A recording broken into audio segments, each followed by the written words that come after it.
Welcome to Romance Recs. We're three romance-obsessed besties sharing book recs broken down by genres and tropes, so you can be sure you're getting exactly what you want out of your next read. Hi guys, Dev here. Hey. I was going to say what I'm reading right now, but I'm not going to lie to y'all. I have about 10 arcs, so we're just powering through. Okay, there's a lot on my plate right now, so do with that what you will. Keep following the Instagram socials so you can see my reviews of books as they come. And that's all I got to say about that. Hi, I'm Jordan.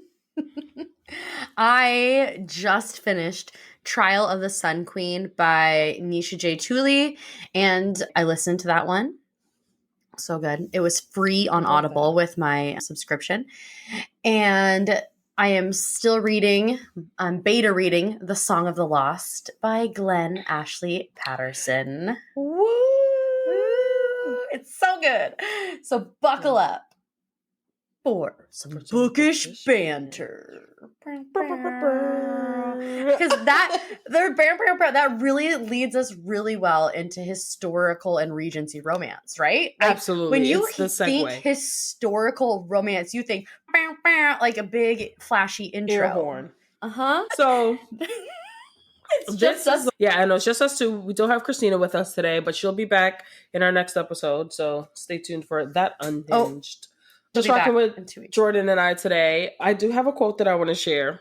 Give it to me. This quote is from one of my recs tonight. And this is a child. This is a child. To her parents. Okay?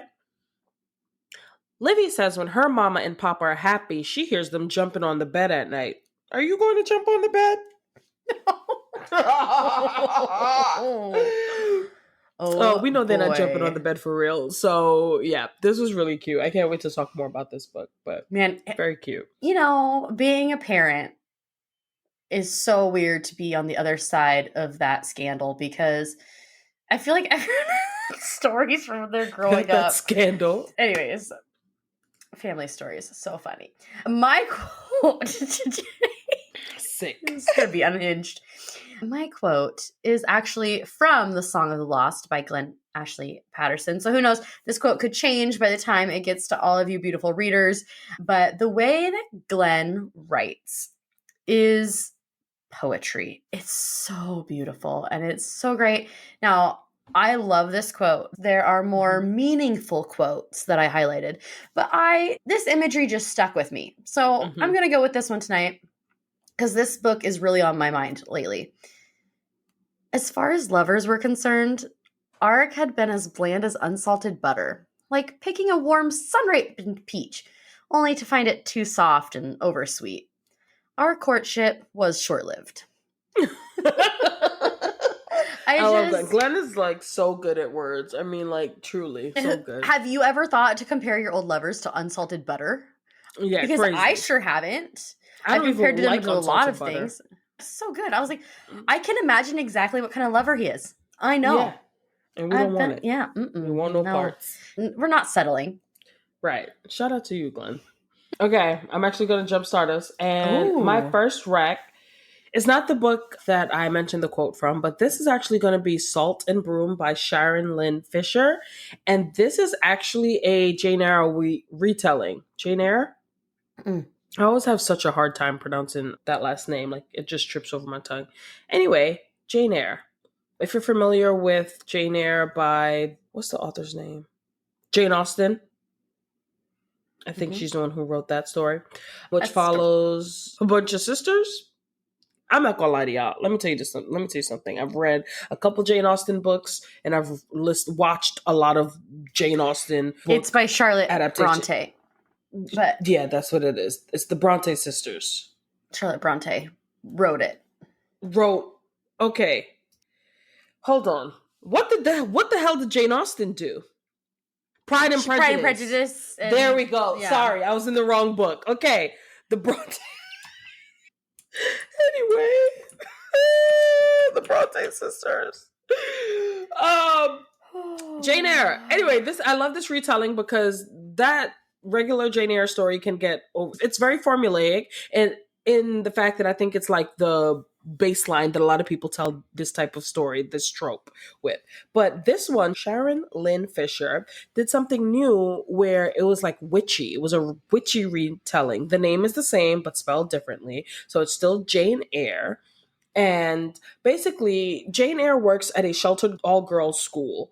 And she is an orphan herself who grew up at the school and then works there teaching potions and all these things. Her craft is not necessarily accepted at this time. The headmaster, if you will, of this all-girls school downplays the work. Like, definitely doesn't label it as witches or anything. They're like learning healing, essentially. But their work is very important. In the story, Jane Eyre or someone requests a witch specifically to come to Thornfield Manor by the man of the house. And basically, Jane Eyre ends up at Thornfield Manor. She's summoned by this wealthy man to go to the countryside. She's never left the school. She knows that there's something a little weird about her, and she can do magic, but she doesn't know her origins because she's an orphan. She goes to this school to basically lend her witchy services to see if they can uncover who this unknown demonic or whatever entity is that's plaguing the estate. And through that process, she starts to like feel things for the man of the house. I'm not gonna lie to y'all. The relationship is the slowest burn I've ever slow burned. Like, they are crawling at a snail's pace. And even when they do historical romance. Right, exactly. Typically is a slow burn. That's how it is. Even when they do, Mr. Rochester's his name, of course. Even Rochester. when her and right, when they do decide, oh, there's something more here, we feel something more, she's still calling him Mr. Rochester. And well, yeah, that's very historical. Very historical, and I hate it. But it was really fun. I think I personally like this witchy I hate it, but it was great. It was cute. It was funny. There are also like some deep, dark secrets around Rochester Manor and what's all going on there and why this entity is stalking them. Yeah. Who the person is, which I think was really nice because sometimes it felt like I was reading a thriller, but it was really like a historical romance. So I really like the witchy elements of this and the retelling of this classical story that everyone kind of knows about with this little twist on it. It was fun, but yeah, I'm not a historical romance girly because one thing about me, I don't want to be in a carriage ride. I'm gonna take that back because if you're in a carriage, man, some of the best scenes are carriage ride. Yeah, but yeah, like I'd rather be in a carriage ride if it's in fantasy. When it comes to I don't know. There are some things that with her historical romance that I just cannot, that piss me off. And there's definitely the belittling of women, the downplay of like women's gifts. I have a hard time with. Yeah, I'll get to that in mind. Yeah, but I do think it was a really nice retelling for the story that it was retelling and the twists that were on it. So, like, Sharon, great job in making this witchy and still keeping to the theme of Bronte's work because I think it was very close, but it was just like extra. I don't know, more relatable. I guess. Very nice. Love that. I too have a hard time reading historical and Regency era romance. Listen, it is 2025 and we are still fighting for women's rights and wrongs. Okay. I do not want to read in a time where even women, at least in books, they're saying, oh, I just need a man to take care of me. And oh, woe is me. What is sex? Oh no, wait, I've never heard that word. What happens tonight when I get married? Where do babies come from? I don't want to read that. So I have been saying it's been over 6 months since I decided that we were going to do this episode. Because I was the one that pushed for it. Because I know this is a very popular genre. And also because I wanted to see what I could find. And I found it. I am very into historical and Regency now, but only certain kinds. So my first example of ones that I stan is A Tropical Rebel Gets the Duke by Adriana Herrera. And I got an ALC copy of this through NetGalley. thanks to, what are the publishers? So jealous. I didn't get that ALC. It was so good, by Canary Street Press. Okay, it was so good. So first of all, this is the third book in a series, but they're all interconnected standalones. So I did not feel like I was missing out. Obviously, there are other characters that popped in and out, and I'm like, oh, these couples are from the other books, but did not detract from the story at all. So this has great representation. Neither one of these characters are white. They are mixed race, and you kind of learn where they're from. I can't even say where one of them is from because it kind of gives away the secret, like their family secret. Anyways, Aurora Montalban Wright is a physician. She is I think she's the third female physician to ever physician. She takes risks in her career. She is running an underground women's clinic. So, abortion rights. Abortion is, the church rules all here. And abortion is not an option. But neither is premarital sex, and people have that anyways, whether they want to or not sometimes, and so things happen. But she needs help. Like, she gets to the point where she needs help, financial help, running this clinic, right? And she finds someone who's willing to front her the money, who wants to help front her the money, who knows her background. And that is the Duke of Annan. The beginning of this story starts out with her taking a carriage after a long shift of helping these women at Apollo Caesar Sinclair Robles' door. She shows up to his bachelor pad, his den of iniquity is what they call it. And she shows up and she's, I want you to fuck me. What? It Out the blue? It starts that way. So this is not giving anything away. This is how it starts. I need you to fuck me. And it's just tonight. I need you to make love to me. I need you to do this. I need this. And I know this won't, and I know this won't be anything for you because you only do this with women once. Like, it's not a big deal, right? Mm-hmm. But then when she leaves, he drops the bomb that his dad just died and he is now the Duke. So it starts out that way, and then the rest of the story picks up a few years later. They haven't seen each other since that one night. She has a kid. No. Oh. I'll say that right now. No. This is not. No, she helps people not have kids or decide when they want to. But he has not been able to stop thinking about her. He does not think about women in this way. And he cannot get her out of his mind, okay? So they find themselves in Europe. I think it was France. And so all of a sudden he hears she's in town because they have mutual friends. Her two best friends are married to, like, his brother and another friend. Very close. And so he finds cute ways to support her. He, like, sends her things that he knows she likes just based on that one night together that she said. Clinger. I mean, he is obsessed and he needs to get married, but she's, no, I will not give up my independence. I will never be married. She has secrets from her family, from her past, because he's like, why aren't you getting money from your family? They're super rich. And she's, I am not associated with them anymore. But it is very much about Aurora and her independence and her femininity and her feminism and his support of that. And also he's dealing with some people that can't get over the fact that it's not just a white man's club anymore. And it's not most people. It's not like he's facing this everywhere he goes. It's like a very select couple people. Do you know what I mean? So you're not, like, dealing with racism the whole time, and it's not heavily focused on that. It's more of a side note, which was nice to read people of color just being a part of the world. Yeah.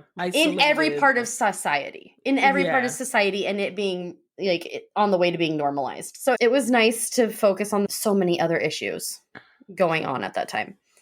So yeah, a tropical rebel gets the Duke. It's super hot. And yeah, super great. And you're unraveling these mysteries and, like, what happened and what's going to happen. So I love that. You said super hot, and it reminded me, my first rec, Salt and Broom, is like 0 out of 5 chili peppers, babes. Don't go in there looking for spice. It's very much closed door. So yeah, I just wanted to mention that. My next and trigger warning. Right. Trigger warning. It's closed door romance. My next and only rec is Tempest by Beverly Jenkins. And now I will admit that I've known about Beverly Jenkins for years. I've known this is like her like bread and butter, right? Historical Regency romance and stuff like that, Westerns. And this is my first Beverly Jenkins. So cheers to me. I finally broke my Bev Jenkins cherry. It was a very, I would say this is how I want, popping. Thank you so much for the sound effects. This is how I want to read historical romances. So along the same, I don't want to read about a woman being barefoot and pregnant in the kitchen and like working to make everything nice for her husband. And if that is the story, that's fine, but I need something else from her as well. Tempest is that. This is book 3 in Beverly Jenkins's Old West series. I didn't read the first 2 books, and they follow like relatives. I think it picks and chooses. But Tempest follows Reagan Carmichael and Dr. Colton Lee. I'm going to just start by saying Reagan, already not typical. 2 Black main characters. The leads are both Black, and it's set in Wyoming. Oh. Reagan is rich. Her family is very wealthy. She comes from money, but she decides that she wants a family. Yeah, she's super independent, but she really just wanted a family. So she signs up pretty much to be a mail order bride for Dr. Colton Lee, who is a single dad. He's a widow. His daughter's mother had died. But she goes to meet her husband, and literally, guys, within the first 1% of the book, we're in a carriage, and Reagan is whipping out her gun to shoot at bandits who are trying to overtake the carriage. I love it. And she's a badass. Like she like bandits. Yep, she like whips out her gun and she's shooting. I will say this isn't giving anything away because it's also in the blurb, but she ends up shooting her husband to be.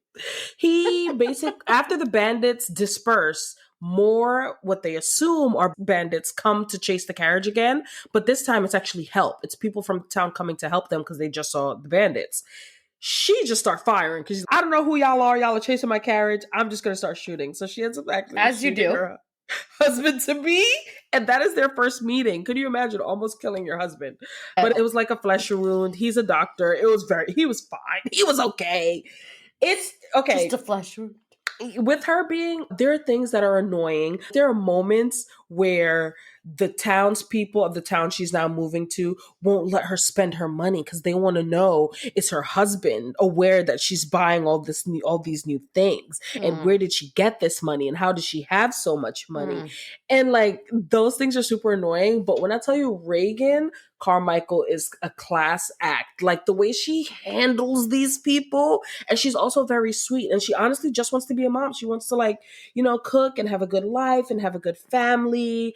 And originally they were just going to be married and it wasn't going to be any emotions involved, but things happen, right? So she loves Colton's daughter. The daughter loves her. The daughter's so sweet. She's the one who said the quote. I read it earlier in the episode. She's looking for a mama. She wants a mama. Jumping out of bed. Yeah, so she's looking at her parents, her new parents, and she's, are y'all going to be jumping on the bed? And it was so funny. It was so awkward. I will say that for this like historical Western fiction vibe romance, the spice was given dirty. I was like, but it was so weird because it wasn't using like crass or crude descriptors that we're used to in modern books. It's using like flowery, beautiful language, but also like y'all are getting to it. That's why you read these, is it fits in this, and you're like, ooh, yeah. Ooh, yeah. It was hard really nice. Yes. And normally in a book set in the current present times, or even a fantasy book, I do not want to read language like that. So yeah, it was really nice. It was really good. And yeah, there's a Reagan goes up against like his family disapproving her, the town judging her, and also the fact that she's not a virgin. And I love that. She's not a virgin. And she's like, well, I've been with men before, so you're just going to have to deal with it. And he has to check his ego and his pride about, women aren't supposed to be like that. And then he has to check himself because it's like, what are you talking about? A lot of family dynamics at play in this story. And there's also like a little bit of a mystery, which you kind of uncover, but it was really good. I definitely think that if this was book 1, I would continue to read the rest of the series. So I may have to circle back and read books 1 and 2 now that I know who they're about. And I think book 4 may actually be about Colton's sister, whose name is Spring. And she's, like, I absolutely want to read about her because her character is so unhinged. So, that sounds Beverly so Jenkins. Cool. It is. And I think I'll read more Beverly Jenkins. I feel like I really enjoyed this one, so I'll definitely pick up more of her books. Nice. Well, my next rec is an author that I've talked about before, Emily Rath, who is also very hot in the limelight right now for standing up for basic human rights. Shocking, I know, people. How dare she protect her little corner of the internet for basic human rights? Fuck off. Anyways, that's what we have to say about that. Beautiful Things by Emily Rath. Book 1 of the Second Sons series. This is Regency. This is Why Choose.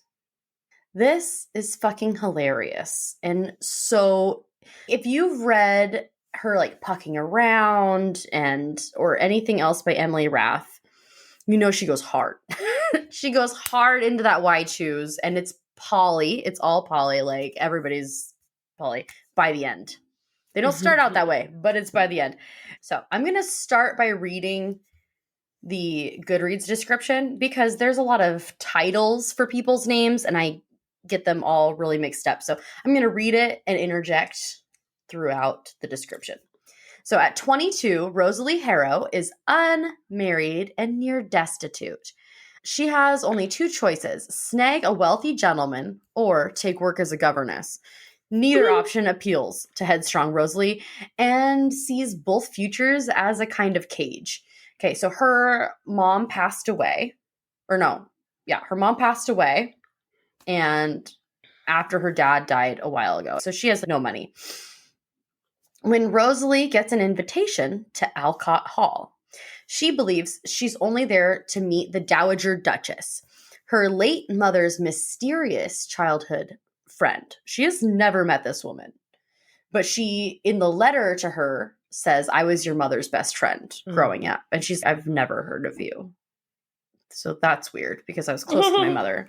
As soon as she arrives, Rosalie is thrust into the middle of a house party full of eligible high society ladies who have one goal: win the hand of the new Duke. So the Dowager Duchess, it's her son who is now the Duke, right? Because her husband died. Hilarity ensues.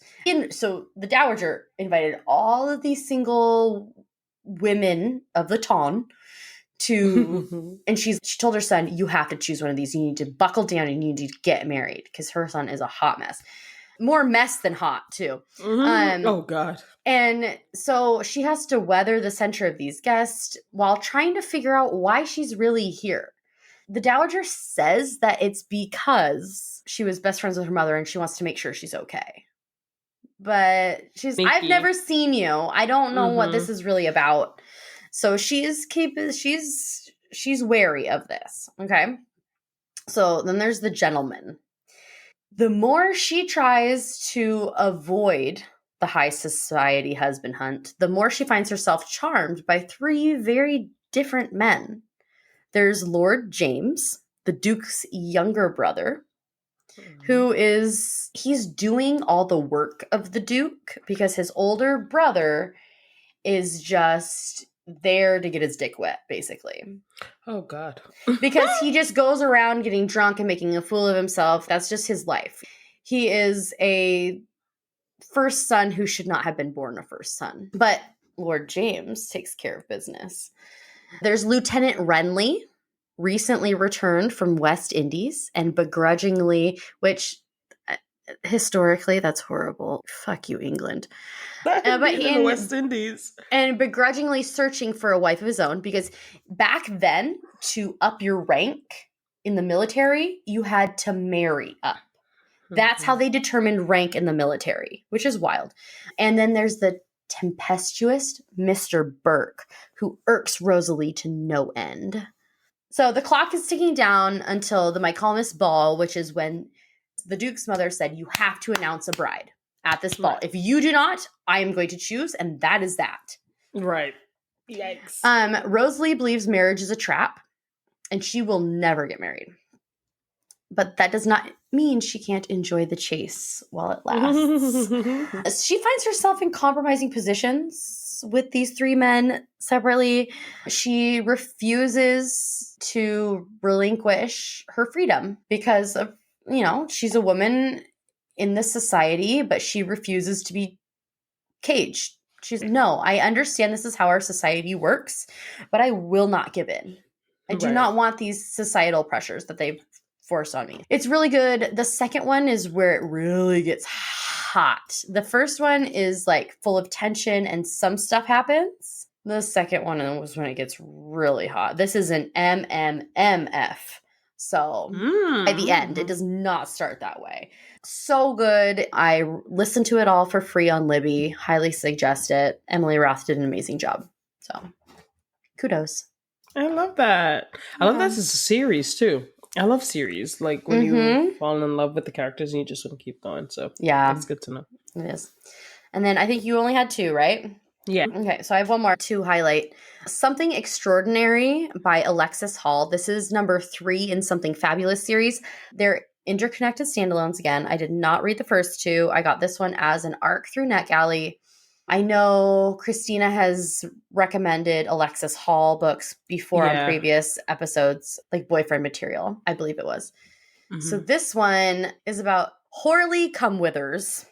Oh, God, I hate it already. Oh, no, it's just so good, you guys. This book is so good. He's not interested in getting married because he is so gay. Oh. So incredibly gay. But he is being forced to get married because that's what is expected, right? So this is a historical romance. This is queer romance. But so he's being forced to get married, and on the eve of his wedding, his best friend, Arabella Tarleton, she is asexual. She has no interest in romance. She's never been able to form romantic connections. She just does not have that drive. So actually, she enjoys sex. I forget what it's called. Maybe it's not asexual, but I forget what it's called. Pan, thank you. Like, she just does not form romantic attachments. But she can even tell that he's going to be miserable the rest of his life if he goes through with this, right? So she says, fuck that, not on my watch. She abducts him the night before his wedding in a very dramatic attempt where he is so plastered. And she gets him out, carries him down. His bride-to-be is yelling out the window. His mother is yelling out the window. Like, that's so funny. Like, everyone knows it. Horley, you get back here. Like, yelling. And she's, like, dragging him along. He's like, no, I won't. And so listening to this is so funny. No, I won't. I won't go back there, mother. Arabella knows what I want. I just can't do it. I love that. So she gets him in a carriage and she takes him to Gretna Green.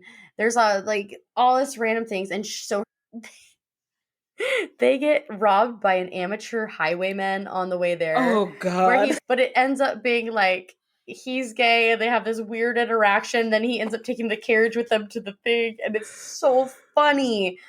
This sounds funny. So they get to Gretna Green, and she decides that they should get married.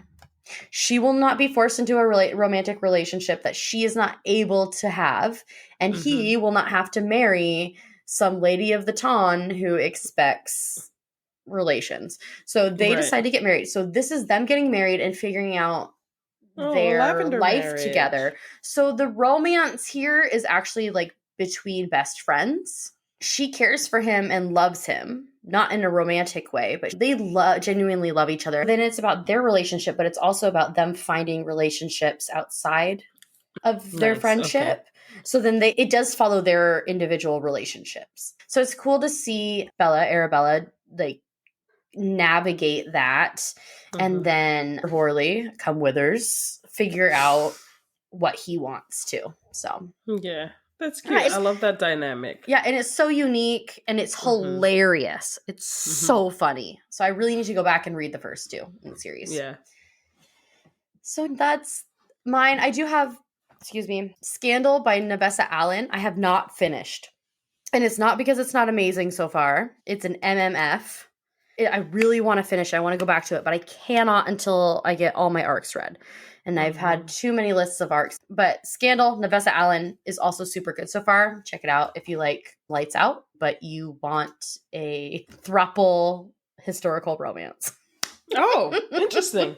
I do love Nevessa Allen as a writer, so I'm interested to see like that genre, her take or spin on that. She can write it all. It's so good. But I think that's everything we found. Completely different, not your stereotypical historical romance, but I think we needed a little something extra in historical romance. We're a little too spicy for traditional. And there are so many like great historical romances, but I just feel because this isn't something a genre I typically gravitate towards. It's been harder for me to find. But like I said, I like Beverly Jenkins. I like the way she writes. I would definitely read something else by her. I think I just got to find more authors. I think Rebecca Witherspoon, who's also an author I like, has an Old West or Wild West series with like cowboys and stuff. I'm not sure how dated it is, but I love Rebecca Witherspoon as well. JJ McAvoy, who I have spoken about on the pod for her Prince Bride series. She also has a couple romances that I wanted to read. I just haven't gotten to yet. So there are a couple authors out there doing stuff. Awesome. Thank you. Yeah. And thank you everyone for sticking with us. This is a short one. We found some things off the beaten path for this, but we really enjoyed it. Hope you did too. So thanks for listening to Regency and Historical Romance. If you want more of these recs, if you want to find other genres and tropes, go ahead and look back at our catalog. We have so many, hundreds of recs at this point. And make sure you're following us on Instagram, TikTok, and Threads. We're most active on Instagram and Threads. So give us a follow at Romance Rex Pod, and we'll see you over there. We'll keep you posted on events in the Pacific Northwest and all the fun stuff we're getting up to. So we'll see you. And quick plug, if you are in the Pacific Northwest, we have a meetup happening. So head over to our page. You'll find all the information on how to RSVP and come hang out with us. Let's read. Let's talk books. Let's do a book swap. So head over to our Instagram page. Sunday, May 4th. All right. And we'll see you in 2 weeks back here for a new episode. Yeah.